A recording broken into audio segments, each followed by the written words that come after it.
நல்ல நன்மைக்காகமா செஞ்சது உங்களை அரக்கன் எடுத்துகிட்டு போயிட்டா, இருந்தாலும் ஊர் பழி சொல்லுமா, இனிமேல் உங்களை மாதிரி உத்தமி உலகத்தில் இல்லை என்ன போட்டு போடுவாருங்கம்மா, நீங்கள் அப்படிலாம் கோவப்படாத, ஸ்ரீராமனோட சந்தோஷமாக இருங்கம்மா அப்படின்னு சொல்லி மாமனாராகிய தசரத சக்கரவர்த்தி, அதாவது தசரதன் அப்படின்னா 10 பக்கத்துலேயும் 10 திசை, அதாவது உலகத்தில் 8 திசைன்னு சொல்லுவாங்க, பூமி கீழேயும் மேலேயும் அப்படியெல்லாம் ரதத்தை திருப்பி ஓட்டக்கூடிய சக்தி படைத்தவன் தான் இந்த தசரத சக்கரவர்த்தி. அந்த அப்பேற்பட்ட தசரத சக்கரவர்த்திக்கு மகனாக அவதாரம் எடுத்தது தான் இந்த ஸ்ரீராமர்.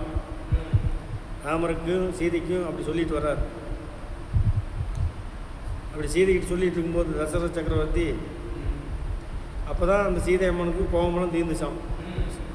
சீற்றம் என்பது சிறிதும் இல்லை என்பதை சக்கரவர்த்தி ஆனவர் அறிந்து கொண்டு மனதில் சிறிதும் கிளேசம் இல்லாதவராகி ஸ்ரீ ராமானுஜர் அப்போ தான் தன்னோட இளைய மகன் லட்சுமணன் பக்கத்தில் போய் நிற்கிறார். அப்போ அதாவது தசரத சக்கரவர்த்தி ராமானுஜர் பக்கலில் போய் உள்ளத்தில் உள்ள அன்பானது கட்டும்படியாக தம்மை தாமே தழுவுவது போல தம்முடைய மார்பில் அவர் அவர் அவரின் அவர் அவர் ஊன்றும்படி தழுவி அந்த லட்சுமணனை தழுவும் போது தன்னையே கட்டிப்பிடிக்கிற மாதிரி இருக்கிறான். மகனாக பிறந்தா இப்படி ஒரு மகன் பிறக்கணும் அப்படின்னு சொல்லுவாங்கள்ல. ஏன்னா அண்ணனுக்காக அண்ணன் கூட வந்திருக்கிற அண்ணன் மனைவியாகிய தன்னை அப்படியே தாயாக ஏற்றுக்கிட்டு இப்படி ஒரு விரதம் கொண்டு சாப்பிடாமல் தண்ணி இல்லாமல் அந்த அண்ணனை எந்த நேரமும் கண் தூங்காமல் முழிச்சிருந்து பாதுகாத்த இப்படி ஒரு பதவி நமக்கு இல்லையே, மகனை தான் பெற்றெடுத்தோம், இப்படி காக்கக்கூடியது எனக்கே நீ அப்பம்பா அப்படிங்கிற மாதிரி கட்டிப்பிடிக்கிறாராம் தசரத சக்கரவர்த்தி. தழுவி தம்முடைய கண்களிலிருந்து இடைவிடாது உழுகா நின்ற நீரானது பட்டாபிஷேகத்தில் திருமஞ்சனம் செய்கின்ற தீர்த்தம் போல இளைய பெருமானுடைய சடாமகுடத்தில் பாய்ந்து பாய்ந்து பாய்ந்து பாய்ந்து ஓடும்படியாக உச்சி மோந்து, அப்பானே ஸ்ரீ லட்சுமணா, என்னுடைய ஜனன வியாதியும் ஸ்ரீ ரகுகுல நாயகன் ஆரணயத்திற்கு தனியாக போகிறானே என்று என அஞ்சி கொண்ட துன்பப்பிணியும் நீக்கினாயே.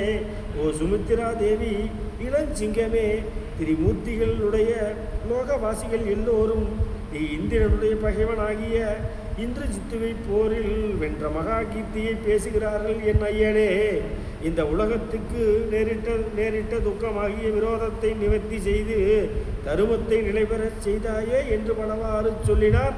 லட்சுமணனை பார்த்து தசரத சக்கரவர்த்தியானவர் இந்த பிரகாரம் லட்சுமணனோடு பேசி சக்கரவர்த்தியானவர் மீண்டும் ஸ்ரீராம ஜானகியிடத்தில் சென்று, ஓ என் பிராண பதமாகி ஸ்ரீராமா, ஓ அனந்த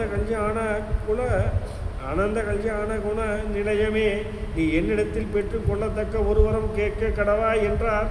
சக்கரவர்த்தி கேட்குறார். தசரத சக்கரவர்த்தி, அப்பா ஸ்ரீராமா, என்னிடத்துல ஒரு வரம் கேளுப்பா, யாராருக்கெல்லாம் வரம் கொடுத்து துன்பப்பட்டேன், உங்கள் சின்னமாவுக்கு வரம் கொடுத்து தான் இந்த இத்தனை துன்பத்துக்கு ஆளானேன், நீ என்னிடத்துல ஒரு வரம் கேளுப்பா ஸ்ரீராமா அப்படின்னு சொல்லி தசரத சக்கரவர்த்தி பகவான் ஸ்ரீராமரை பார்த்து கேட்குறார். அப்படின்னு கேட்ட உடனே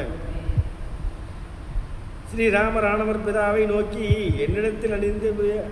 என்னிடத்தில் அத்தியந்த பிரீதி உடையவராயிருந்த தந்தையே, என்னிடத்தில் அளவிடாத அன்பு வச்சிருந்த அப்பாவே, என் பொருட்டு தேவரீர் தேவ வியோகமானதை கேட்டு யான் அடைந்திருந்த துக்கத்தை நீர் அடைந்திருக்கின்ற ஸ்ரீ விஷ்ணுலோகத்திற்கு உம்மை கண்டு திரளாம் என்றிருந்தேன். அப்படி துக்கித்து கொண்டிருந்த நான் என்னுடைய பாக்கிய வசத்தால் இப்போது இங்கே இந்த தேகத்தோடு காணும்படியான பெரும் பயனை பெற்றேன். இனி யான் பெற்றுக்கொள்ள வேண்டியது யாது என்றால், இப்படி தாம் கொண்ட மானுஷ்ய அவதாரத்திற்கு ஏற்ப நடிக்கின்ற ஸ்ரீராமபிரான் சொன்னதை கேட்ட தசரத சக்கரவர்த்தியானவர் அவரை கட்டி அணைத்து, என் ஐயனே, ஆன போதிலும் உனக்கு வேண்டியது ஒன்றை கேட்பாயாக என்று சொல்லினார்.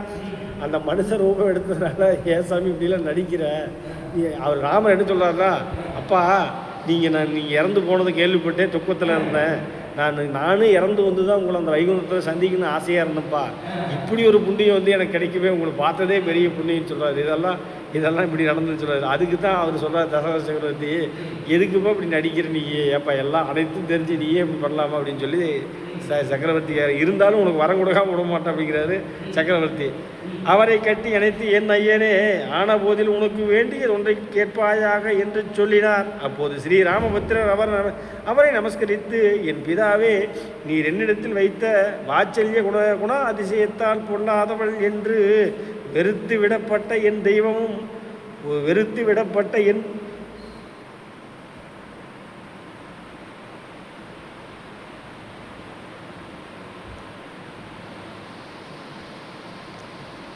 அப்